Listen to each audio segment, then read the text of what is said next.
Bonjour fidèles internautes, bonjour, je vous aime tous. Ezali Wabino Sephora Kings. Il y a Tindika TV, Mikolo pour la retrouver ngai na Tindika TV pour s'abonner et c'est juste bot beta Tindika TV pour cause d'informations ezali précises, réelles na Tindika TV. Je vous aime tous. Tindika TV, number one.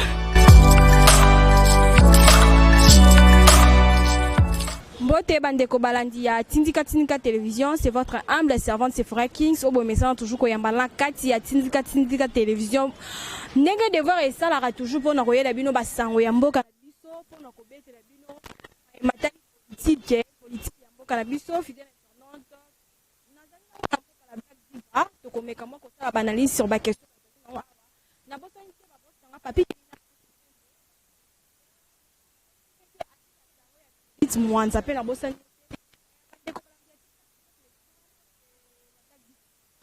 Mbote Madame Sephora boni yo boni batutu na bino nyonso bozolanda na yebike baboni na bino bokozongisela ngango na commentaire na pesi mbote na bana Kongo mobimba bana Kisanto bana Bandundu bana Équateur na pesi bino mbote parce que toza awa pona bino toza awa na mboka oyo juste pona ba 100% congolais 50% et kosimba te na biso zalaka 100% oyeba ke yo pe mbote na yo koma kotozali mboka la Black Diva to moni ndeko Théodongo yina Fayulu babengisi bango na parquet général mercredi il faut pas se présenter mais to moni pe sous Fayulu asili ko sangana na lisanga bonganga mwa maloba pona ngo. Oui, moi na mboka to yebisaki bango makita nyonso bakosala na molili ekobima na poisa. Fayulu azalaki mwana mboka ndenge biso moko to yebaki ki azalaki mwana mboka mais tellement na yebisaka yo soza 50% yango nde koya po déranger ndeko na yo. Mais soza 100% congolais kozala na bolingo congolaise ou congolais aza pembeni na bino. Fayulu aza 50% yango moni amila kisingambu na ye. Ozo comprendre? To yebisaka bino chaque fois que o aza 100% congolais akozala kaka na pasi ya peuple congolais na motema mboka na biso ebonga mboka na biso ezala bien bayoka biso pe na musika ndenge bazo interpeller bango wana bakende ba répondre oya kosamba bien te musala ne wapi boloko bakota ka boloko ngo bakota to sentir to tikala nano à l'aise na Congo na biso to vivre à l'aise parce que Fayulu akia wakangami na États-Unis avant ni États-Unis to kanisi mutu azongi akozonga ne mutu avant d'ailleurs bani to kosala na 2023 soit ni tozoluka kwa nini tozolinga mais na moni eloko bango bazolinga te tondimi yo kutu na ki 50 no wana parce que vandi pe obotami na mboka onde ozolo baba parano bazana na bandulu tondimi yo oye awa mais tango zo uta États-Unis ba o bazalaki pembeni na yo bakanisa ki ate ko pesa bango eloko moko ya mutuya parce que mibenga ka président Eli na yebite président Eli ngo zalaki ya nini tozoyeba te. Oui Madame Sephora awa ye azoya azwi soki busanga bunganga soki nani wana azalaka nanu ndumba ya politique azalaka na place azalaka te. Oui tomonaka ye koto tomonaka ye koto ata ye moko lobi bamona yo awa ozosuka wapi vraiment lelo tomono na Fayulu c'est normal Mike Mukeba ya finga bango. Oui Quel banga zaki mutanga muna bango c'est maman to ebise soki ka koza 100% congolais mi yo kapeza pasi il faut olongwa la misala ya mabe nyonso olongwa. Oui, ceux qui Mike Mukeba ya longo soit a démissionné dans la muka c'est normal. Beaucoup de 50% de baza pour ba nyoko la peuple congolais. Bateke mona zoluka asataché na tata ekolo to pour la pesi musala to pour la nini mo yonga nga. Est-ce que ya kozala suna po sa musala za député olia ba 100 francs na yebo ba futa bango. Musala ni nyakoluka mutu nyonso luka ka lipa. Tashimana to ko balukila bango neze ya profit. Non, pona ngai nazala nga muto ala muka te na Mike Mukeba ekutswa talelo ngina na yebiso ayebinga. Mais nga batu nyonso tellement président Félix Tshisekedi Antoine Lobaki bosanga na bobongo la mitema bolonga na babindimu ya mabe ba haine moyibi boya to sanga na to sala musala. Ngaso mutu na moni mutu azongi pembeni ya mukonzi na ngai. Ya président de la République. Waza président ya ba congolais nyonso. Ozoya pona opesa kimia pe esengo na congolais wa nyoko mimbula na mbula. Bo umbo to ba to longa na ba belge mais biso moko ba 50% ba uti soki ba rwandais so ba banani bazoya na mbonga na biso ba sénégalais po ba yo bando ko sala biso ba buzoba. Toza na posa na bango te yango to le bi recensement il faut salement. so esalemi toyeba na pe tokotikala nde totikala wana bolingo ekozala parce que ndenge nakozala bona kozala nga 100% congolaise yo rwande oye pembeni na nga tala ndenge eza wana omoni place ya vandi wana yo mpe okozala ngoti yo no oui yo kaka siti eloko ebe ezobenda haine parce que ba étranger baza wana ebele ntango ya koya komi omoni place ya vandi yo okozala yo kondima te a dirige yo mpo nini sale fort bapesi yo mwa mungu akende otyela bapesi yo mwa bilo moko ya boyo il faut président alongwa petit fayulu ozomikosa na niveau moko osakana te sozala président ya nani nayebi te oui ata aza vie ya nani bavie moko bazose perdre bongo yo benga nga na benga ye vie nakobenga malamu kutu nabenga ata mwana moke vie ke vie moko azose respecte te yo ye boye discours oye mpo osala na peuple congolais ovandi azozela yo kangami kuna na covid-19 so ovandaki wapi toyebi te oye awa opesa biso eloko moko ekopesa bacongolais kimia so oza 100% congolais oloba non namoni ndeko nanga baaction na ye mpo nanu fati abandi nanu kotravaille te aza na kati ya baaction. On comprend ces fois. Bakozela bakolemba si 2023. Fati azana na baction ya msala. Nano asali lo côté. O encourager ata moninga. Te yozo eskopo lo bela biso ntamwe mwamba tambo mwamba nani. O yozo lo kabatela biso. Tamwe mwamba azana âge nini. Yo fayulu zaso na 52 ans 60 ans. Boko travailler te ba jeune. OK nous avons papa Mikolo boy ba yo diriger biso ba jeune. Bo perdre tonine. Mboka ngweza binote na biso bino mboko yo e botami ndesi. Comme on jour facha du pouvoir, des peuples congolais nyonso atelemi po lobelango. Ceux qui Martin na ekila l'autre Mike Mukeba ya zoloba vérité po aza mwana ndako. On comprend aza mwana ndako ayebi ba salité na ba propre ndako na bango ya yebi. C'est-à-dire yendenge ba vérité nyonso ba Mukeba ya ko bimisa. Biso to ndimango kaka. Ozo comprend tondi mango parce que fayulu ndenga zana mutu ne sala bien te na boyi lobi tamba obengo kuna oyo lobate na bela ka mutu na sala ba pombo komi ko sela ka mutu no déjà vérifier kango avant que ndima lobi potango ko ndima lobi so sami bien te ba okanga yo kaka ndengo zawana ba okanga ozo ka madame Sefa ba okanga fayulu ko ya te po intimider biswa okoya te ba lobi wa moyibi biso to za posa ba président miyibi te. So l'union postulé, tika ki moyibi, tika biloba loba, en fait nous avons 50% ton dimokate. Nous avons posé à 100% congolais. Ta fatia aux alaté mais 100% congolais. Ni recensement ça les manan madame Sephora. Et ça les mabiso nous avons posé à 100% congolais. Ata président Olongwana Félix mais yonde fayuluté. Ah on a congoté. Il faut qu'il n'est pas habillé au Cameroun. La blague diva to moni pe ndeko moko alobi ke pourquoi est-ce que kaka na régime o topé na temps o comme ka so mutu mo so sale loko bo to afingi to alobe loko bo e comme ba interpeller o kaka parquet général o kaka bo Gombe o kaka bo limité yambi pourquoi phénomène nini comment ça là-bas alors que ba régime passé to ba tam monsieur eleki ya de président o ba s'il taper ba on ba finga ba critiquer ba banga boy ba réagir te ka rapport ani na temps o nde e comme so sale loko ba memi. Oui, madame Sephora. Babando landela makamwana trop tendengo zolo ba parce que ba bima wana bango bazalaki ndena posa ba yibaka. Makele le peuple congolais ko sala ko finga yo koloba wana e ko sala ye loko te po ya zolia ba bien peuple congolais mafinga no yo sale nini. Mafinga na yo e ko sala loko te ko sala loko te na régime tolobaki ke za régime moko ya état de droit. Ozo comprendre yango wana eza ya kolandele loko wana nyonso so fingi tomoni ko fingi no en désordre faux parce que toza posa ba impolité toza posa ba impolité yo so ofinga neti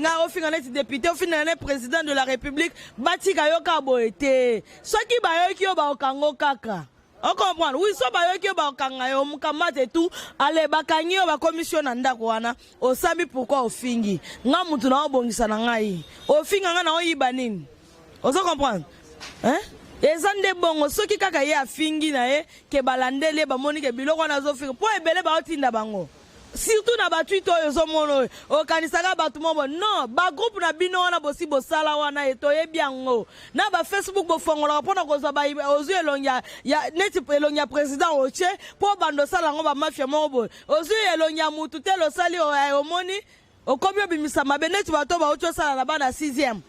To ne ba la 6e premier au moni muto zozo mwa papier ne moko akomeli mwana telemisi mwana mupanzi andako tala na classe bo sala kindenge nini o tozo à peu près 250 élèves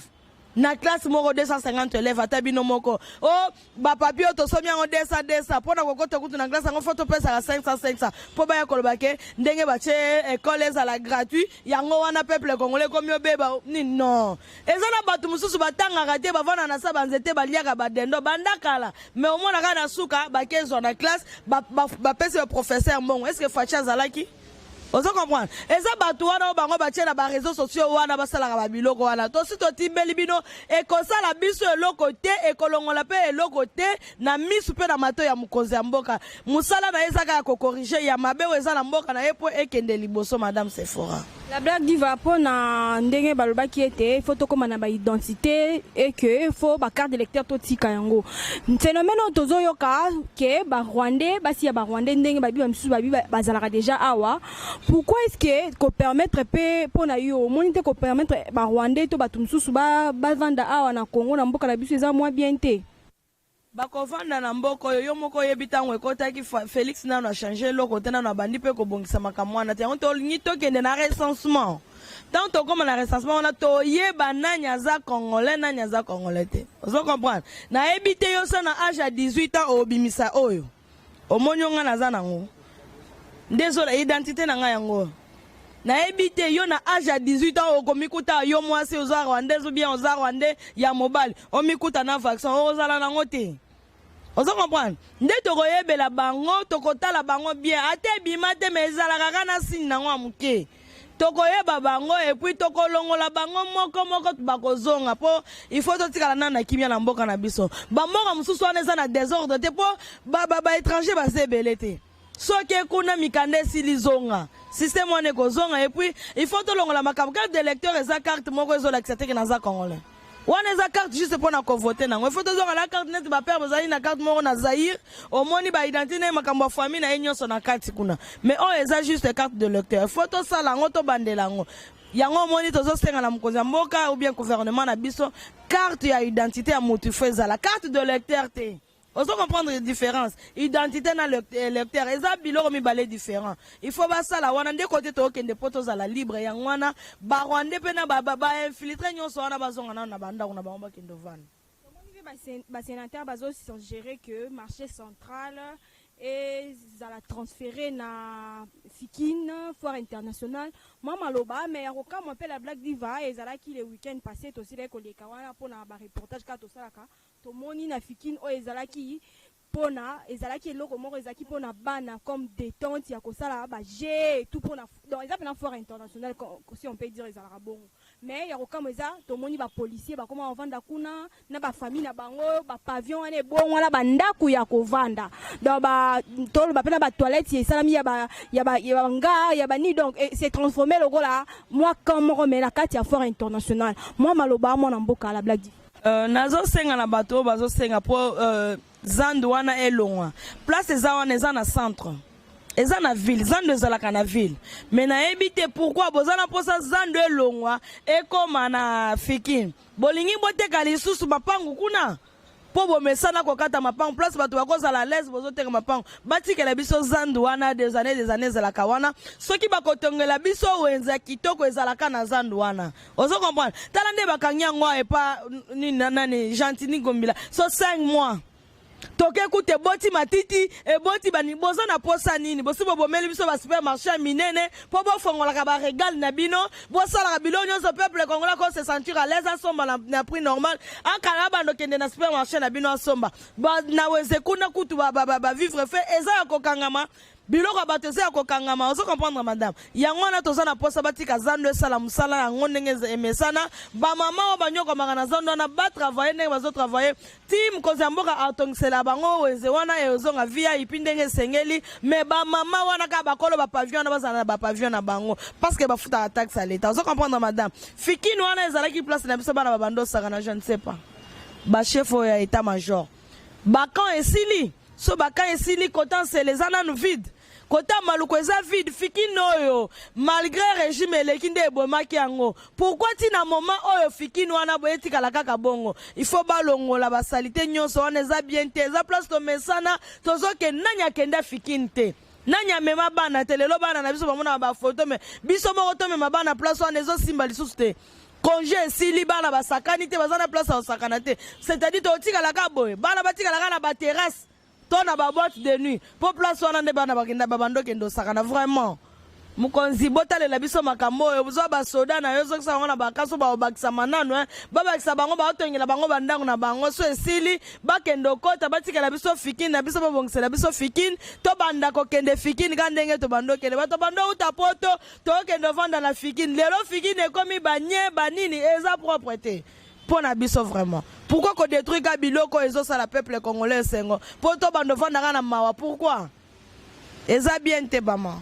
Mboka la Black Diva tomoni pe ba imboka na ngambo ya société civile bazali ko senga ete ba répatrier corps ya Tata Mobutu ya président et défunt Mobutu et qui ezonga na ngumba Kinshasa et que la sika ba ko répatrier ngo ko mamwa place moko touristique moi likanis na yo pona. Oui, eza mabete eza malamu madame. Nazo senga na bande ko eza mabete. Président wana c'est Mobutu azalaki président na biso Marshal aza président na biso malgré nyonso tolingi ye kaka parce que tomonaka ba pont Marshal eza nanu totambolaka kuna eza propre ba makadamo esalama na banzela ba kikwiti banini wana ezalaka ka propre ti lelo moyen to boya ye eza te mais bino moko boyebi eza lipa na nguba te quand même po balongola ka corps esali combien si c'est combien de années déjà place 28 ans déjà place wana ce n'est pas facile parce que mabele avandi wana il faut qu'on foute lango avant balongola bino moko bomoni mwana oyo aza lokola mwana na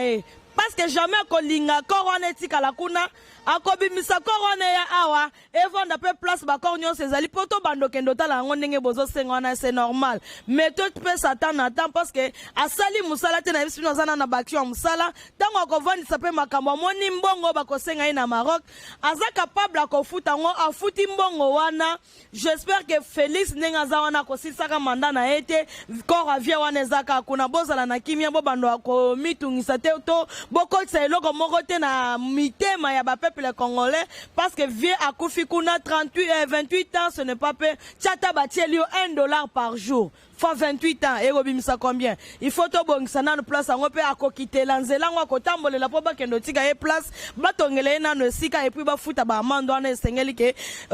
Marshal akoma na mboka na ye parce qu'a travaillé pe na mboka oyo. Merci beaucoup madame Sephora. Ba conteneur rebelle basili ko kangango nombre rebelle vraiment ya ba conteneur basili ko kangango na ba port kuna na Congo central mama lo ba basili ko ba etezali ya mama Olive moi intervention to ko lo banini pona ba conteneur. Oui madame na utolo ba pona bandeko bazoluka pesa ndo elongo esala boyo ezaka biloko moko wana mama Olive azalaki nani première dame na biso tozalaki ne pe na mboko azamo na mboka yebi makambo elekanaka na mboka de 2013 à 2020 azosalaka ka ba marché na ye wana azosalaka biloko na ye azosala wana azofuta ba taxe te azofuta ba importe vraiment ata yo moko zana motema yake zela ya bongolo ndenge ekufi wana il faut esala nini babongisa ngo banzela onyonso ekufi soki ozana motema ya kozala kaka na pasi ya mama peza yoko sala ba conteneur wana place ba blom mususu ba tezo ekoleka yona ba conteneur na eleki 500 conteneurs de 2013 à 2020 combien akofuta mama na ngai mbongo wana fait kota na caisse à l'état ozo comprendre il faut kota na caisse à l'état ko ekoti na caisse à l'état te ezokenda kaka bongo ba bénéfice sur bénéfice nyonso wana kaka pona ndaku na yo famille na yo mais pas ya peuple congolais ate pona nini ozo comprendre maman pona nini afuta ba taxe ba libérer biloko na ye na yebi to so ba tarifé de 2013 parce que to équipe ba vieux na biso wa kuna na nini na ndili il faut ba futela ngo bazana nyongo kuna na nini na RVA bazana nyongo RVA ozo comprendre ko nyonso ni photo bandolandela biloko na nyonso ça dit mboka o efonga na posa 100% congolais pour ba secret ya bongo ebima ba pa nyonso si c'est 300 pour to zalaki nango awa to tikalaki kana combien de pommes matadi ekufi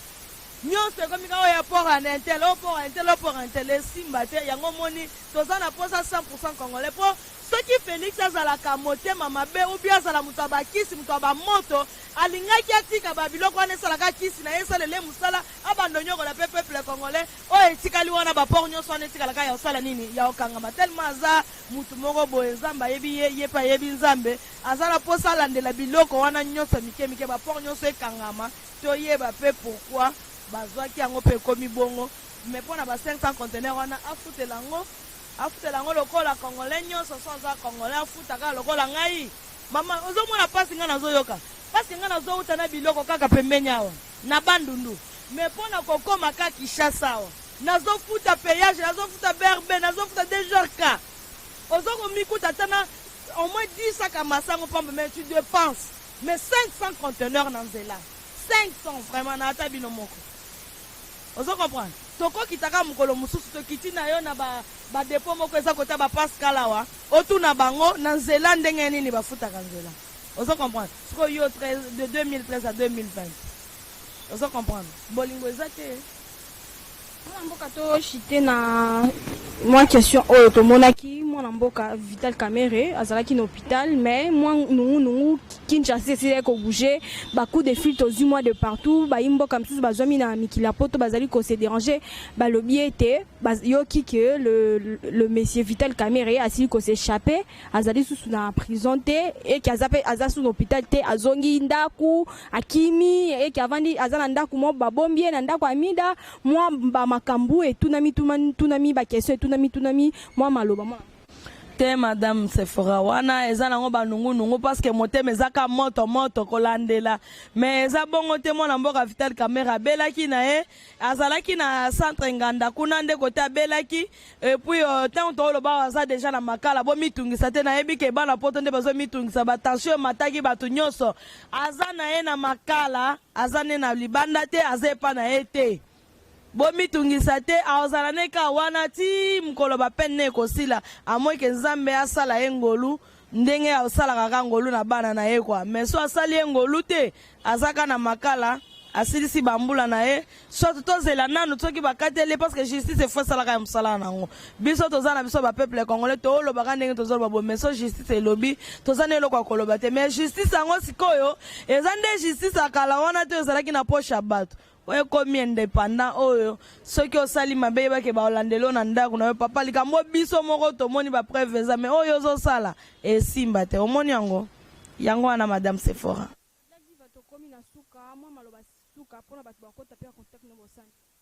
oui madame Sephora nazopesa nanu bango mbote bana poto napesi bino mbote diaspora bolanda tindika TV bosabone masuvement nayebi ke mwa retard moko esalamaki ya mike yango bomitungisi makasi bolembi bolemba te bolanda biso ka bosabone bopartage mpe makasi po so bopartage nde la blaka ozonga mbala nsima so bopartage te na ozonga na nga te mpo na silikeli bino mbala oyo makambo osali nga na sepeli nango te Richard Mwambala États-Unis napesi yo mbote alembolela zwa basalamu na yo bino nyonso nazotanga na nga bakomi nyonso mpo boleki ebele tala kaka ifo ezala mpe mwa ndambu contact na Black Diva ezaka 081 48 52 726 ndenge bomesanaki napesi mbote na bebe Jos na ndako mama Dodo aboti ngai merci place ozali mama papa Soleil bonne guérison papa nanga merci madame Sephora